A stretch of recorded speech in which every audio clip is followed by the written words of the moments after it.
Hi. Hello there. Yeah. French fashions, as El Canada says, for a French novel. Now, you're all familiar with Dangerous Liaisons. The cinema, grows. Dates back to my own years in Bangalore, India, and magnificent performances. All of them, John Malkovich, Glenn Close, the bad ones, Uma Thurman, the reluctant virgin who becomes completely pliant under her illicit lover's uh, mastery in lovemaking, shall we say? And then Uma Thurman, yeah, and then her totally in love uh, fiance, Keanu Reeves, and then of course the good and pure other heroine, Michelle Pfeiffer, and so the novel, I took parts of the novel from Google Translate, and thanks to a Project Gutenberg French copy, I got quite a few of the parts. I had to connect, and uh, some of the names, Chevalier, I thought was John Malkovich, but I have to read. I too long. I think that's the name, and I think I'm going to go and look up, and this is for all right. This before I continue further, I am going to come back and say that this is for production done with some of my planning through sources, through YouTube videos and other sources, my web pages, LinkedIn and Facebook and Poem Hunter web pages, and maybe some stray conversations here and there. And somebody I know, but not directly, but quite well. And of course, they had preceding productions, Scarlett and Herman Hesse's two scenes. These are all written on my LinkedIn webpage. And this is where the heroine has had a bit of, her own time with her husband's friends, and she's not very repentant. So I thought I would bring in an enactment within the cinema, and this is more like a reading. And remember Cecile, played by Uma Thurman, quite virginal, well, white and everything, and and reluctant to be made use of, to lose her virginity to the John Malkovich character, but becomes a willing participant in his, teaching of the passionate skills to her. So she may have pleased her husband in the future. And it's occurred to me after all these years that the Glenn Close character, whom John Malkovich is trying to please, is must have been good at lovemaking, because he goes to great lengths. I mean, he spurns the beginning of innocent love in himself, and tries to fulfill Glenn Close's expectations of his debauchery, so to speak. Yes, and anyway, so we begin here, and oh, this is coming off. This is a waistband. It's lace, and I picked this up. It's for good luck. Well, lace belt, yeah. Lace and white lace makes sets the pace for the race. But for what race am I working at? But my tennis eventual. Summer's coming. For first day of spring tomorrow on the East Coast. Yeah. So and here goes. We will just.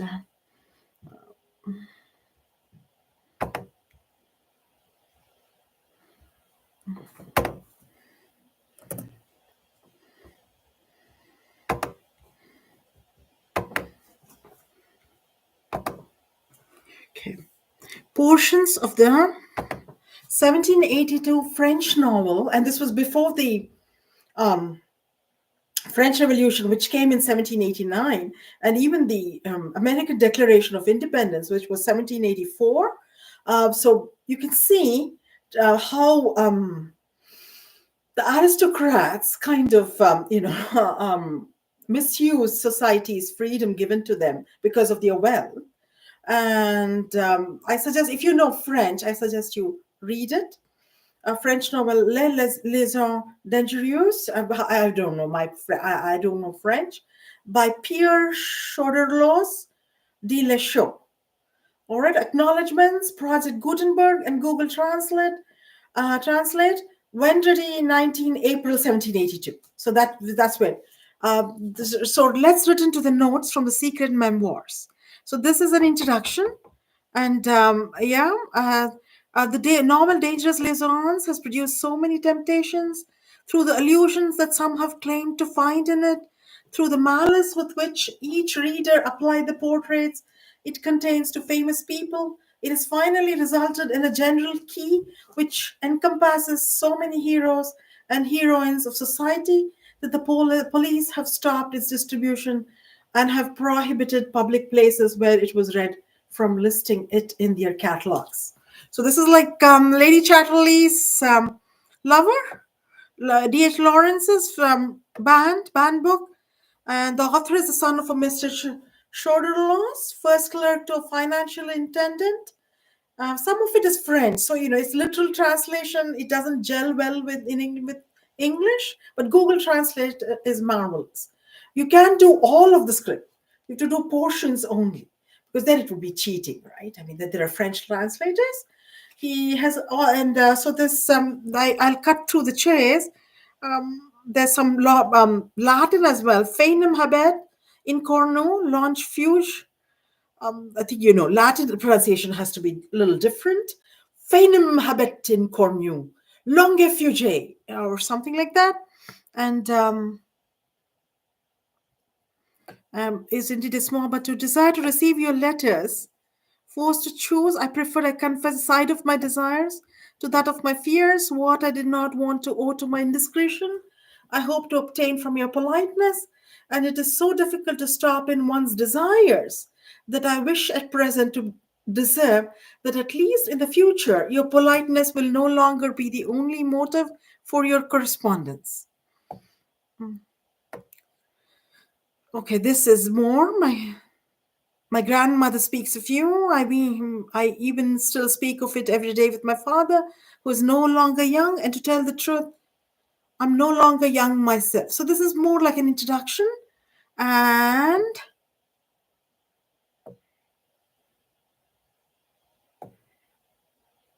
so interesting that I place on your suffrage, feminism, I guess. So suffrage, in English, of course, is voting rights. And here, I think the Google Translate has confused of French with English, to give me I place on your suffrage to give me the courage to return to these objects. First letter, Cecile Wollanger to Sophie Carnet to the Ursulines of, dot, dot, dot. So this is, of course, the Uma Thurman character. Sophie Carnet, is a friend, but I can't place the character in the movie. You see, my good friend, that I keep my word to you, and that bonnets and pom-poms don't take up all my time. I will always have some left over for you. Yet I saw more finery in the single day than in the 4 years we spent together.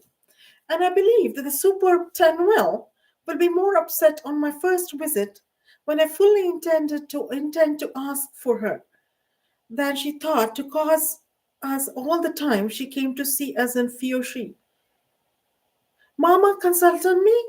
So, maman, or however you say it in French, consulted me on everything. She treats me so much less like a boarder than in the past. I have my own maid. I have a room and a study at my disposal, and I'm writing to you to a very pretty writing in a very pretty writing desk, to which I have been given the key, and where I can lock up anything I want. Maman told me that I would see her every day when she got up, that it was enough for me to have my hair done for dinner because we would always be alone, and that then she would tell me each day of the time when I should go and join her in the afternoon. The rest of the time is at my disposal, and I have my harp, my drawing, and books, like in the convent, except that Mother Perpetua is not there to scold me, and that it would be up to me to be always doing nothing. But as I do not have my Sophie to talk and laugh with, I like to keep myself busy. So, well, I mean, a lady of nobility and young lady of nobility. So she has to be well versed in all the arts. So that's interesting. And Sophie is her friend then. Now I figure it out. So I don't think she is a background character. I don't think she. So here comes the Marquis de Merteuil to the Viscount de Walmont at the chateau. Of course, this is Glenn Close to John Malkovich. Come back, my dear Viscount. Come back. What are you doing? What can you do with an old aunt whose entire estate has been transferred to you? Oh, nice. Leave at once. I need you. An excellent idea has come to me, and I'm willing to entrust its execution to you. These few words should suffice. And too honored by my choice, you should come eagerly to take my orders on your knees. But you abuse my kindness, even since you no longer use it. And in the alternative of eternal hatred or excessive indulgence, your happiness requires that my kindness prevail. I'm therefore willing to inform you of my plans, but swear to me that as a faithful knight, you will not run into any adventure until you have brought this one to an end. It is worthy of a hero. You will serve love and vengeance. This will finally be one more trick to put in your memoirs. Yes, in your memoirs, because I want them to be printed one day, and I will take charge of writing them. But let us leave that and return to what concerns me. Cecile Volange to Sophie Carney again. So supper, so she had supper, men and women. Everyone looked at me a lot, pretty lady, pretty young lady. And then they whispered to each other, and I could clearly see that they were talking about me. It made me blush. I couldn't help it. I wish I had, because I noticed that when people looked at other women, they didn't blush, or maybe it was the blush that they put on that prevented you from seeing the blush. They were blushing with embarrassment, because it must be very difficult not to blush when a man stares at you. But, virginal innocence and so to be schooled in the ways of the world. What worried me most was not knowing what people thought about me. I think I heard the word pretty two or three times, but I heard the one on the left very distinctly. It must be okay. So more on this so we focus on the John Malkovich and Glenn Close character, both of them scoundrels and not nice characters in society, but aristocrats nevertheless. And so Viscount, letter 4, Viscount de Valmont to the Marquis de Merteuil in Paris.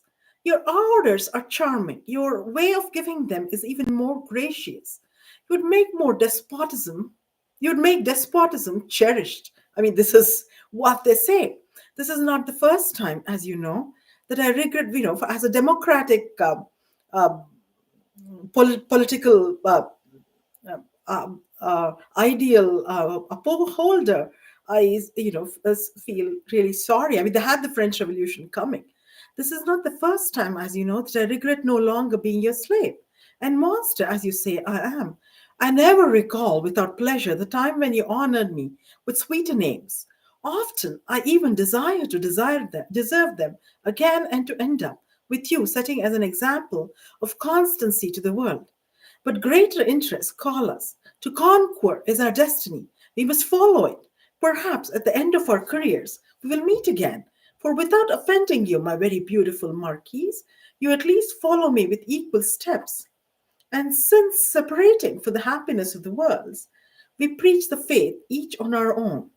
Seems to me that in the mission of love, you have made more proselytes than I. Maybe faithful servants? I don't know. I don't know the word. Don't take my word for it. In the context, I'm thinking. I know your zeal, your ardent fervor, and if that God judged us on our works, you would one day be the patroness of some great city, while your friend would be at most a village saint. This language astonishes you, does it not? But for 8 days I have heard no other, I have spoken no other, and it is to perfect myself in it that I see myself forced to disobey you. Viscount de Valmont to the Marquis de Mercier, letter 6. There is no woman who does not abuse the influence she has gained. And you yourself, you whom I so often called my indulgent friend, you finally cease to be so. And you are not afraid to attack me in the object of my affections. With what traits you dare to paint Madame de Tourval? What man would not have paid you with his life for this insolent audacity? What woman other than you would not have suffered at least a black mark? Please do not subject me to such harsh trials again. Do not be responsible for enduring them in the name of friendship. Wait until I have had this woman if you wish to speak ill of her. Don't you know that pleasure alone has the right to untie the blindfold of love? They're cynics, you know. These people are cynics.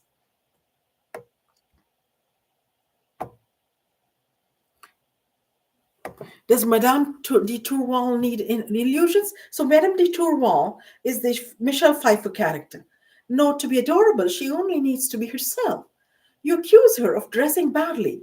I believe it. All finery harms her. Everything that hides spoils her. It is in the abandonment of neglect that she is truly ravishing. So, which simplicity, I mean, she's a simple character. Cecile Volange to Sophie Carney, and this we will not dwell on. If I haven't told you anything about my marriage, it's because I'm no more educated than I was on the first day. Getting used to not thinking about it anymore. I'm quite happy with my lifestyle. I study my singing and my harp a lot. It seems to me that I like them better since I no longer have a master, or rather, I have a better one. Monsieur le Chevalier d'Ancenis, the gentleman I spoke to you about and with whom I sang it. So, this is the Keanu Reeves character I spoke to you about and with whom I sang at Madame de Mathieu's, who is kind enough to come here every day and sing with me for hours on end. He's extremely amiable. He sings like an angel and composes very pretty tunes, for which he also writes the lyrics. Oh, very accomplished songwriter and singer. The musician. It's a shame he's a knight of Malta. It seems to me that if he were to marry, his wife would be very happy. He's a charming gentleness. He never seems to be making a compliment, and yet everything he says is flattering. He's constantly correcting me both on music, on anything else, but he mixes his criticism with so much interest and gaiety that it is impossible not to be grateful to him. Only when he looks at you, he seems to be saying something obliging. He adds to all this being very accommodating. For example, yesterday he was invited to a big concert. He preferred to stay all evening at Mama's, well, English translation. Cecile, we've Cecile, Sophie, you know. So it's she's telling Sophie that chef, you know, she had a good time, Cecile, with Mama and Madame de Mature, and but and the singing is going along well, and harp and that sort of thing. So life's going on good, and things are moving in the direction of love, I guess, with the Danceny.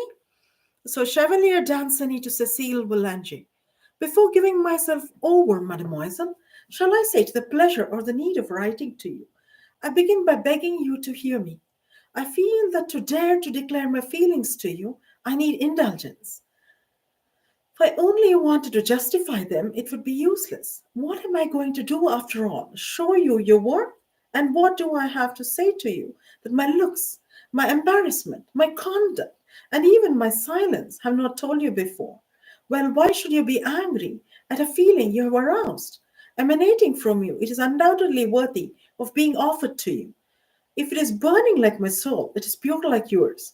Would it be a crime to have appreciated your charming face, your seductive talents, your enchanting graces, and the touching candor which adds inestimable value to qualities already so precious? Clearly, this man is in love. The Marquis de Mature to the Viscount de Valmont. Ah, you rascal! You coax me for fear that I'll make fun of you. Come now, I'll spare you. You write me so many nonsense that I must forgive you for the prudence your president holds you to. I don't think my knight would be as indulgent as I am. He would be the man not to approve of our lease renewal, to find nothing amusing in your mad idea. So this is, I think, a metaphor for lease renewal, more like, I guess, affair, I guess. See, this is something like that. It's an affair. I'm looking at it now. Lease renewal. Night would be as I am. Hmm. It's something of that nature, I think. Something, a love affair, lease renewal, and to find, to carry on the way they had before, to find nothing amusing in your mad ideas. So they're not buying their houses, of course. Yet I laughed heartily at it, and I was truly sorry to be forced to laugh alone. If you had been there, I don't know where this gaiety would have led me, but I have time to reflect, and I have armed myself with severity. It's not that I refuse forever, but I postpone. And I'm right. Perhaps you would put vanity to it.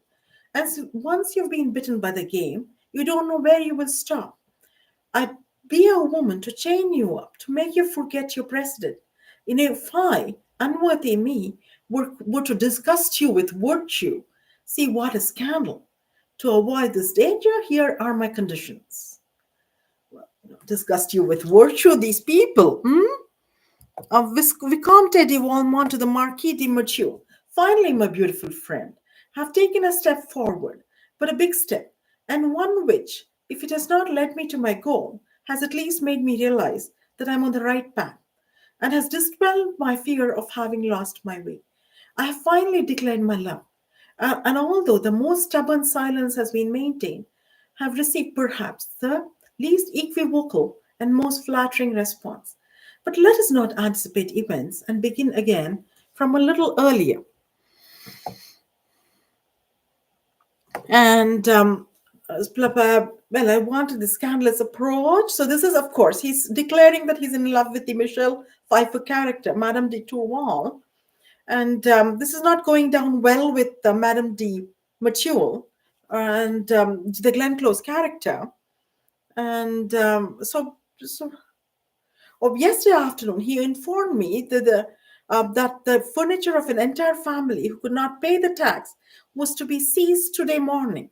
I made sure that there was no girl or woman in that house whose age or appearance might make my action suspect.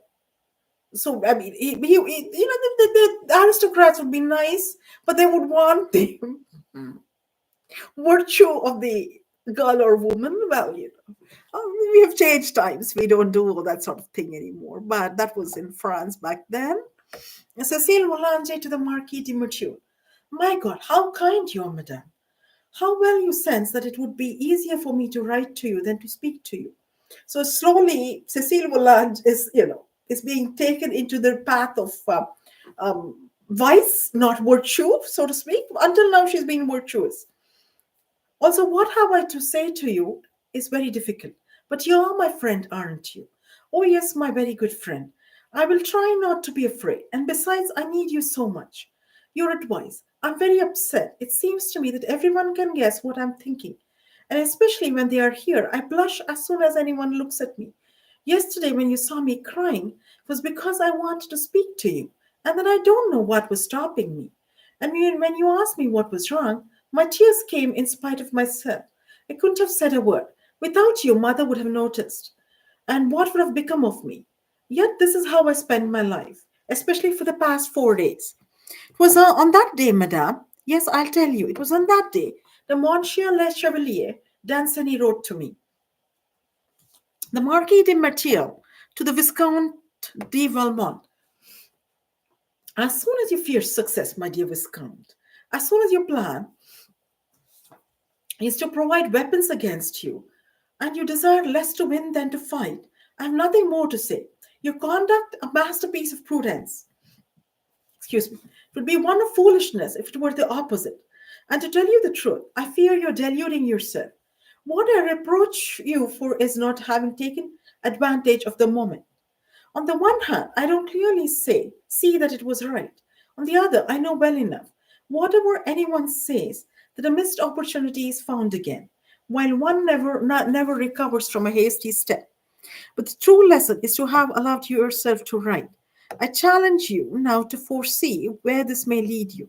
And then again, Cecile will launch to Sophie Carnet, and she cried all night. And she went to the opera with Madame de Mortuel. They're becoming friends now. So Madame de Mortuel is taking her under her wing, teaching her wise to be not so virtuous. Not good, not good.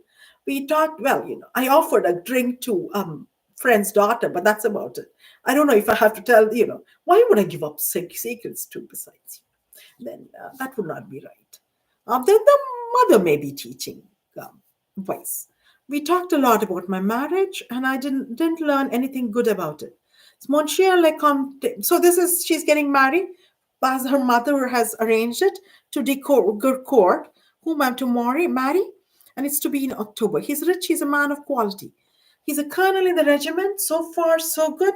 But first of all, he's old. Imagine that he's at least 36. And then Madame de Martial says, but she's just 70 or 80, says he's sad and severe, and she's afraid I won't be happy with him. I even saw that she was sure of it, and that she did not want to tell me, so as not to upset me. She talked to me almost all evening about nothing but the duties of wives towards their husbands. She admits that Monsieur de Gercourt is not at all amiable, and yet she says that I must love him. So she's not teaching wise here. Chevalier Danceny to Cecile Volange. Cecile, my dear Cecile, when will the time come for us to see each other again? Who will teach me to live far from you? Who will give me the strength and courage? Never, no, never. Will I be able to bear this fatal absence? Each day adds and more on these lines. Walmont would promise me to. So Walmont again is, he's his friend, and he's neglecting him. He's the one he loves. He's with the one he loves. He no longer knows. So, so Cecile's, Cecile, I'm very unhappy. I love you more than ever, but this love, which is the charm of my life, has become its torment. No, I can no longer live like this. I must see you. I must, even if it is for only a moment. Okay, so Viscount de Walmart. Now where's the Selection Act? Remember, they have this whole thing. I've given you clues a few times. Viscount de Walmart, John Malkovich, to Cecile Volange. Uma Thurman, you saw how frustrated we were yesterday. All day was unable to deliver the letter I had for you. I don't know if I'll find it easier today. I fear compromising you by putting more zeal into it than skill. I would never forgive myself for an imprudence that proved so fatal to you and caused my friends despair by making you eternally unhappy. However, I know the impatience of love. I sense how painful it must be in your situation to experience some delay in the only consolation you can taste at this moment.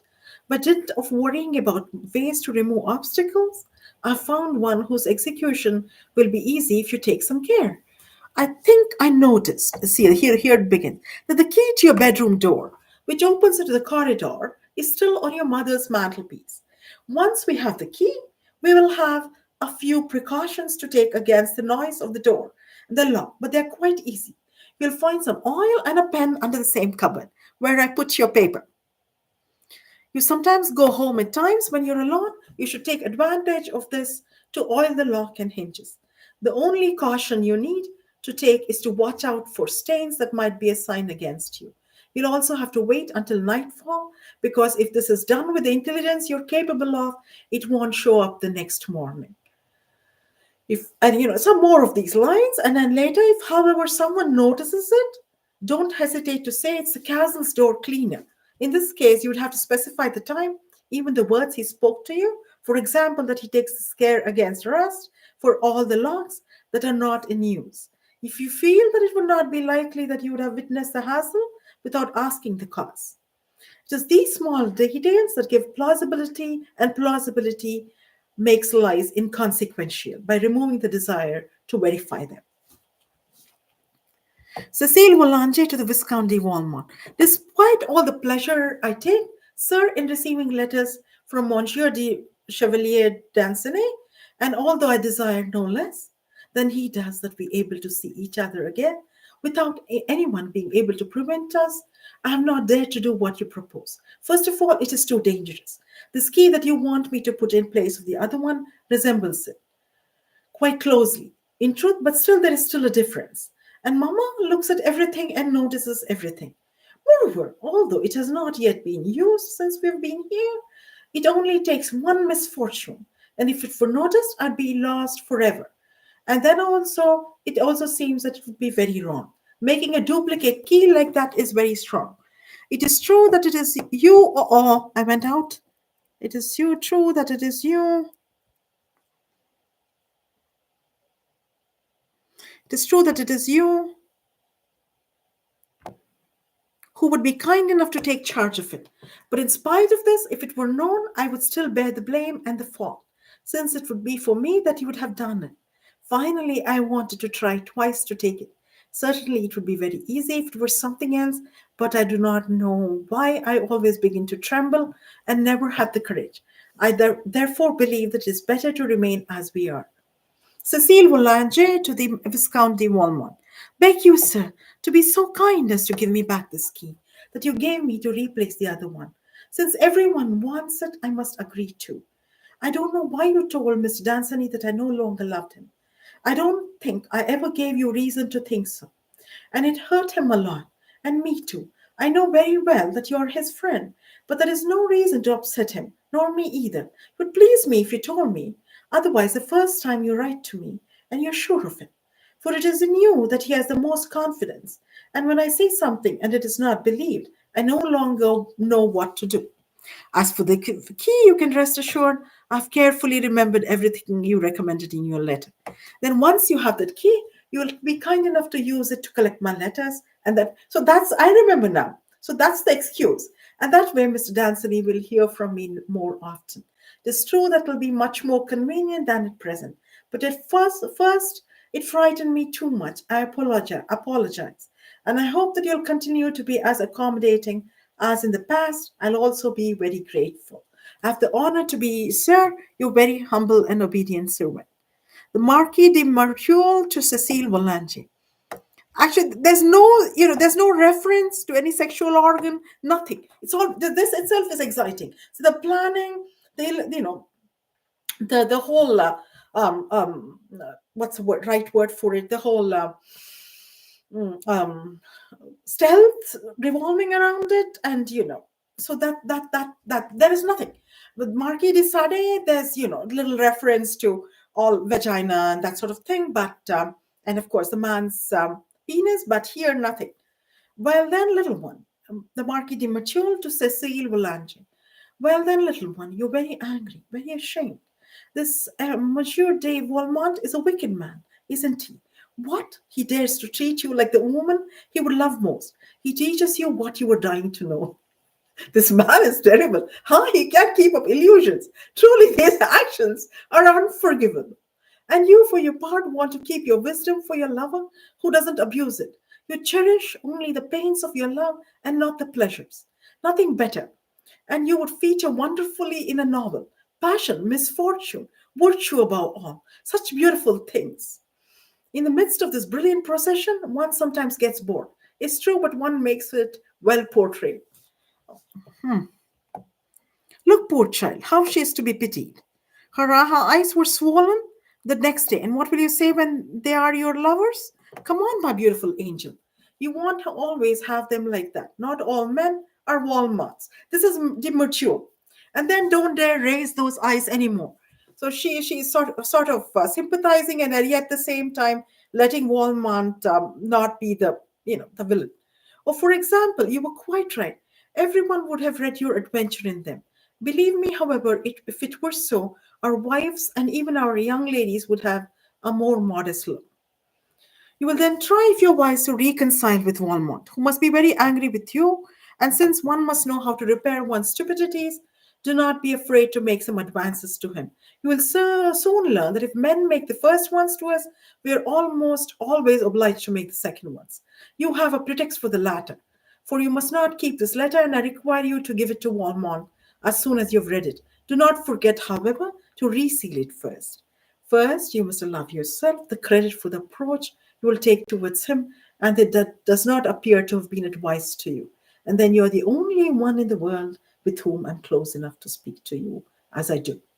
The Marquis de Mature letter, this is C is 50. C is 100, I think. L is 50. No, no. C is 50, 56, 56. The Marquis de Mature to the Viscount de Mormont. We're coming to the end, coming to the end. One, I just had to prove that, you know, the virtuous ones begin being virtuous, but they're willing participants later. So this is the point I'm trying to make about the production, which is in Toronto. All right, the Marquis de Mature to the Viscount de Valmont, wonderful Viscount, and for once I love you to the core. Besides, after the first of your two letters, one could have expected the second, so it didn't surprise me at all. And while already proud of your future successes, you were soliciting their reward, and asking me if I was ready. I saw clearly that I had no need to hurry. Yes, on my honor, reading the beautiful account of the tender scene, which had so deeply moved you, seeing your restraint, worthy of the finest times of our chivalry. I said 20 times? That's a failed attempt. Well, well, I have had sexual intercourse. It's only one with me, once with me. It couldn't have been otherwise. What do you expect a poor woman to do who surrenders and isn't caught? My goodness, is this case? We must at least save our honor. And that is what your president has done. I know well that for me, who felt that the course she has taken is really not without some effect. I intend to use it for my own benefit at the first serious opportunity that presents itself. But I promise that if the one for whom I'll bear the cost does not profit more than you, he can assuredly renounce me forever. Do you know that mine and more and a little more you can copy on? Do you know that mine risk being so? And that good courts, okay, that's the fiancé of Cecile Star thought to prevail over my prudence. Didn't Madame de Volange have a moment of maternal weakness? Didn't she want to give her daughter to Danceny? That was what was announced by that more tender interest that you noticed the next day. It was you again who would have been the cause of this beautiful masterpiece. Fortunately, the tender mother wrote to me about it, and I hope that my reply will disgust her. I talk so much about virtue, and above all, I cajole her so much. Wonder what the beautiful masterpiece is. I guess this whole plan. Fortunately, the tender mother wrote to me about it, and I hope that my reply will disgust her. I talk so much about virtue, and above all, I cajole her so much that she must find that I'm right. Cecile Volange to the Marquis de Mature. It was only today, madame, that I gave Monsieur de Valmont the letter you did me the honor of writing. I kept it for 4 days, despite the fears I often had that it would not be found. But I hid it with great care, and when grief returned, I shut myself away to read it. I see clearly that what I thought was such a great misfortune is almost nothing of the sort. And I must admit that there is a good deal of pleasure in it, so much so that I hardly grieve any more. It's only the thought of Danceny that still torments me sometimes. There are already plenty of moments when I don't think about him at all. And so it is because Monsieur de Valmont is very amiable. I made up with him 2 days ago. It was very easy for me because I had only spoken 2 words to him before he told me that I had anything to say. That if I had anything to say, he would come to my room that evening. And I only had to reply that I was happy to. And then, as soon as he was there, he didn't seem very angrier than I had ever done anything to him. He only scolded me afterward, and even then very gently. And it was in a way just like you, which proved to me that he also had a great deal of friendship for me. Since we must be careful, and since as Monsieur de Valmont himself told me he would not risk compromising me for anything in the world, We agreed that from now on he would simply come and open the door, and we would go to his room. And as for there is nothing to fear. I already went there yesterday, and even now, as I write to you, still waiting for him to come. Now, madame, I hope you will not scold me again. There is, however, one good thing in your letter that really surprised me. What you told me about Danceny and Monsieur de Walmont when I'm married. What consoles me a little is that you assure me that Anthony will love me more for it. But are you quite sure? That, but yes, you wouldn't want me to deceive you. You wouldn't want to deceive me. It's nevertheless pleasant that it's Anthony I love and that Monsieur de Walmont. But as you say, perhaps it's a joy. Well, we will see. I haven't heard. So sexual pleasure has become a joy. This poor Virgin, haven't heard about what you're saying about my writing style. It seems to me that Danceny finds my letters fine as they are. Yet I feel very well that I must say nothing to him about what's happening with Monsieur de Walmont, so you have nothing to fear.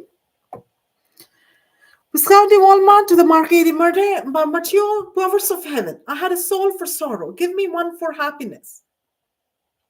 As I believe, the tender Saint Prio, who speaks thus, better off than he, I possess both existence at once.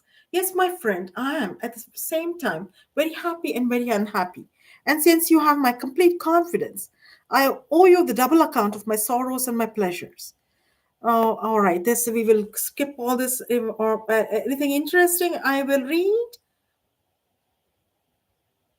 I have already okay. This is Cecile. I've already received her there twice. And in this short interval, the schoolgirl has become almost as knowledgeable as the master.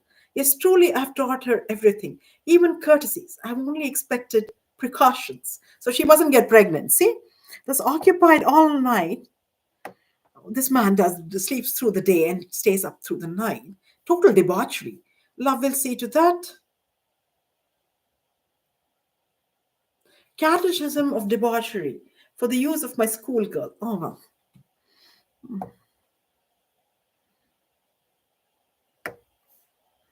So this more and Marky, and then all right. So this you maybe you can read some on your own.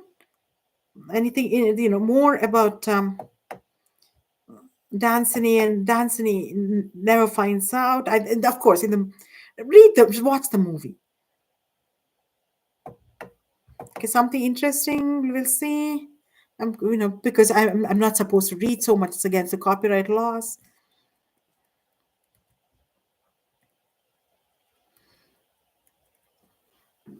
Excuse me.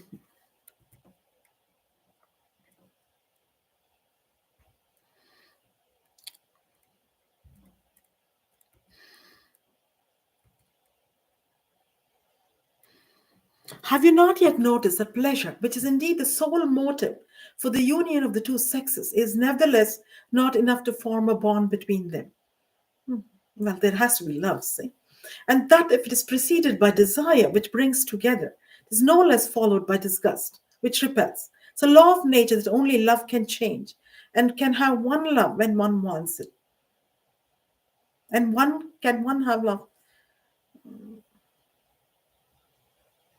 Okay, more and let you enjoy yourself. Debauchery and Cecile, anything from Cecile?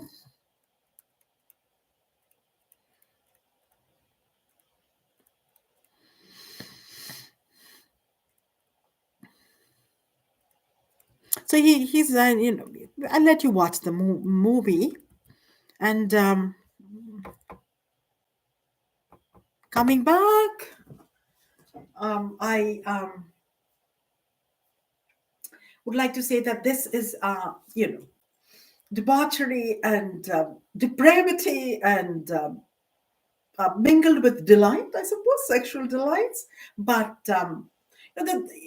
husbands' friends are kind of not the way to go. All right, because it ruins friendships for husbands and that sort of thing. I haven't had a few meaningful, meaningless one night stands. That's years ago, and played straight, and since then, and more like kisses and makeouts, that sort of thing. And it's been good. And I must say that I've never hit on any of my husband's friends. Always remain true to my husband that way. Because my own, but that's my own circle and that sort of thing. And you tend to get starry-eyed, daily coffees, daily cocoa, hot chocolates, daily teas. You tend to get starry-eyed if with constant male company. So that sort of thing. Anyway, signing off. Enjoy your own reading. And with translation, or unless you're French, of course, Monsieur of no, Valmont's debauchery, depravity, um, and the heights of delights he can take you to. All right, thank you.